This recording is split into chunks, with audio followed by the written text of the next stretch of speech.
How's it going, guys? All right, so I got a question a little while back from another video we did on the follow-up on our saddles, and somebody had noticed that I run 2 bridges on my saddles, and the reason for that is because I'm primarily a DRT climber, and what I had found in the past that when I would clip in, being that if you climb DRT, being that you're going to tie your knot, you have your bridge off your rope and tying your knot, you don't want that to be too high, to be too far away from you. You know, you want it to be clipped in as close as possible. So on a really long bridge, and then if I tie in with DRT, now my knot's kind of up here. And to keep things closer to me, you know, in the beginning I always ran my bridge short, and then once I got up to height, I would take this tri-glide and bring it out longer.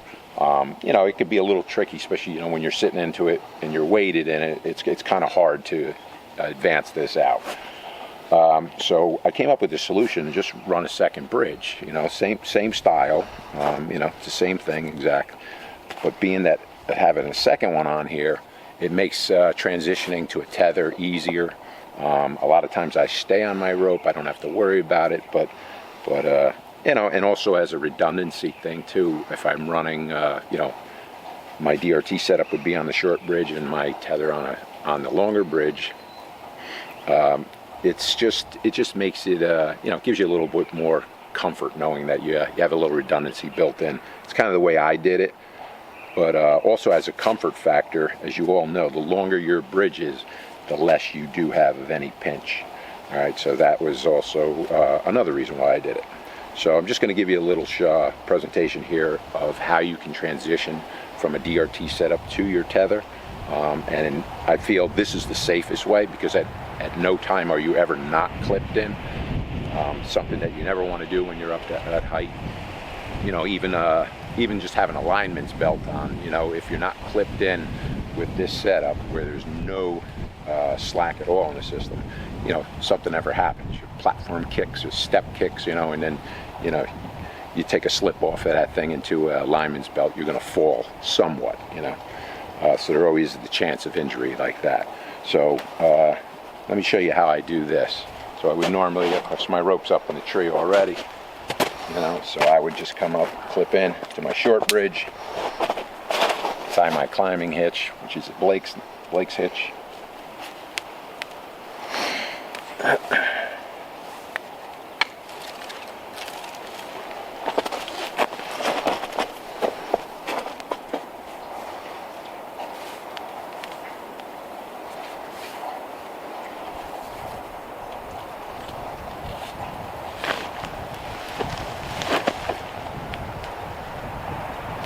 And I already have my tether up on the tree here. So what I would normally do once I got up to height, I would take it out of my my bag, throw it around the tree, you know, where it's just, you know, just figuring on, I would have my platform set at this height and I'd be all ready to go.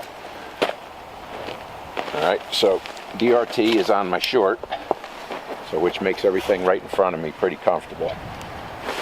So just going up the tree, advancing up the tree.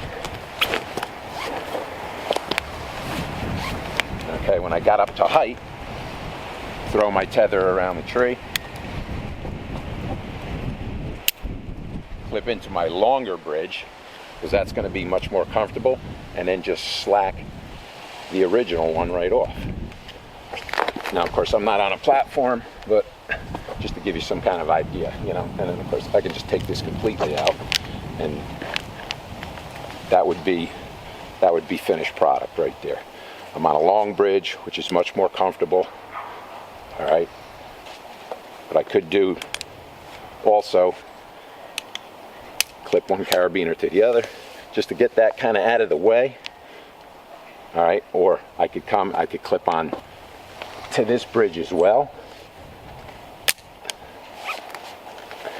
and that when you take this up tight, the DRT rope up tight, these two are pretty close together, so there really isn't, if you leave a little slack in here, you will get a little clicking when you go to move. If you keep them tight, you won't. That just gives you another point of attachment. Like I said, I'm not, I guess if I stand down here, I'd be more at a platform height. All right, so that's kind of the way I do it. Like I said, short bridge for going up and down the tree. because it keeps my system in close to me. As you can see now, I'm on a long bridge. You can see how far my knot is on the long bridge. So I would always have to, number one, maybe tie this short if I went up on a long bridge. Now I'm only getting very short pulls, all right? I'm not getting that 12 to 16 inches of throw that I would normally get, or that I would normally want as I ascend up a tree, all right? So just one of the reasons why, you know, I switched over, put another short bridge in. Show them what I do with, you have, actually you can't do it there because your tether's a little short. Yeah, I'm on a pretty good size sugar maple here too. But another thing Joe would do, just if you had a long enough tail end on your tether, you know, he would take this tail end and then he would also tie in. You know? Yeah, a lot of times I'll tie that to my shorter bridge. Tie that to a short bridge, tie it around his long bridge, whatever. Like I said, it's giving you a little redundancy, just another tie-in point. Yep. And it neatens it up too, because it's not hanging down. Yeah, it's not hanging, right, exactly, getting in the way. And that's, like I said, and then this rope too, this would be all coiled up and then hung in my pack. So pretty much that's about all that's going to be in the way, you know.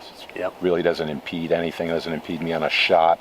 It doesn't get away if I'm filming or not, you know. But just something simple. You know? Just demonstrate how you come off. Well, same thing. The way you would come off. Now, I'm on this already. So what I would do is I'd slack off that system.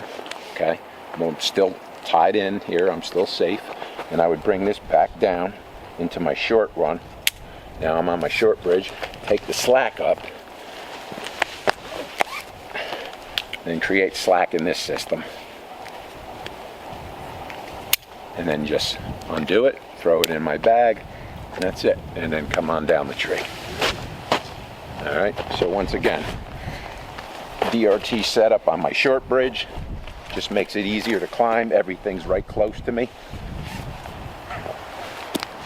I can access my climbing hitch and still get plenty of throw here, so I can get up there longer. Throw your tether around the tree, clip into your long bridge, and then slack off the original setup.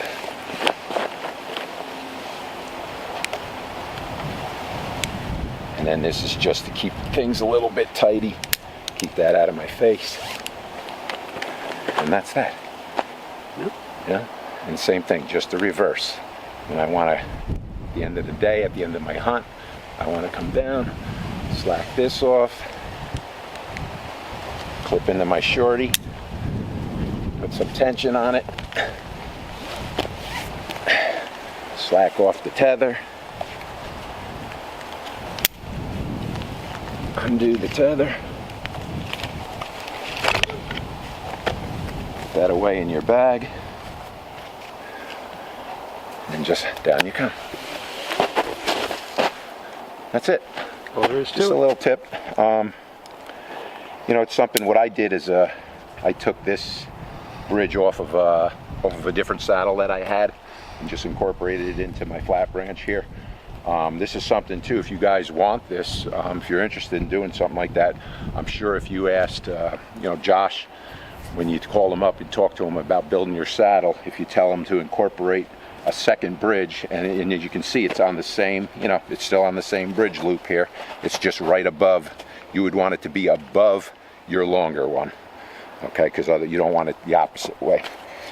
Just tell them to put it in two bridges, so you can do a shorty and you can do a long one. You know, it's just an easier transition. It's easier and safer because, like I said, at no time are you ever unclipped from the tree. So, yep. You know, and you got a redundant bridge. And I got a redundant bridge, right? Yep. That's it, man. Simple. Don't forget, subscribe to any of our videos, man. Helps Joe and I along. Keeps us keep the content coming out to you guys. And any of you guys out there, if you got any great tips, please send them in to us, man, because we like to learn from you guys as well. So thanks again, guys. Climb safe.